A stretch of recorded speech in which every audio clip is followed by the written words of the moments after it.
আসসালামু আলাইকুম। আজকে আমি পটল ভাজা ভর্তা করেছি একটু অন্যরকমভাবে।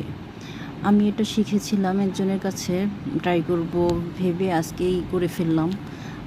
এটা আমি করতে ২টা ধরুন শুকনো মরিচ এবং ৪-৫টা রসুনের কোয়া তেলের মধ্যে ভেজে রেখেছিলাম। সেটা এখন আমি ম্যাশ করব। সামান্য একটু পরিমাণ মতো লবণ দিয়ে নিব। লবণ দিয়ে যে পটলটা আমি ভেজে রেখেছিলাম হলুদ আর লবণ দিয়ে তেলের মধ্যে ভেজে রেখেছিলাম, সেটা এখন আমি এটার সাথে ভর্তা করে নেব। এখানে আমি একটু পেঁয়াজ কুচি এবং ৪-৫টা কাঁচামরিচের ফালি দিয়ে এটা এখন মাখিয়ে নেব।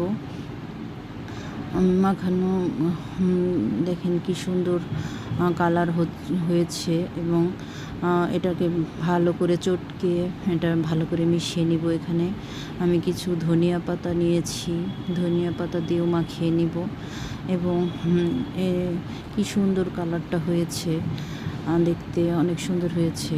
এখন এখানে আমি একটু লেবুর রস দিয়ে দিব। লেবুর রস দিয়ে আমি এটা সুন্দর করে মাখিয়ে নিব। এখানে আমি একটু সরিষার তেল দিয়ে নিয়েছি। সরিষার তেল দিয়ে মাখানো হয়ে গেছে। এখন এটা পরিবেশন করব। দেখুন কত সুন্দর হয়েছে। এটা খেতেও কিন্তু অনেক মজা। আপনারাও এটা ট্রাই করতে পারেন। এটা অনেক মজা হয়েছে। আমি তো ভেবেছিলাম কেমন না কেমন হবে, তো খেতে দারুণ হয়েছে। আমি এটা এখন মাঝে মাঝেই ট্রাই করব। ধন্যবাদ সবাইকে, ভালো থাকবেন এবং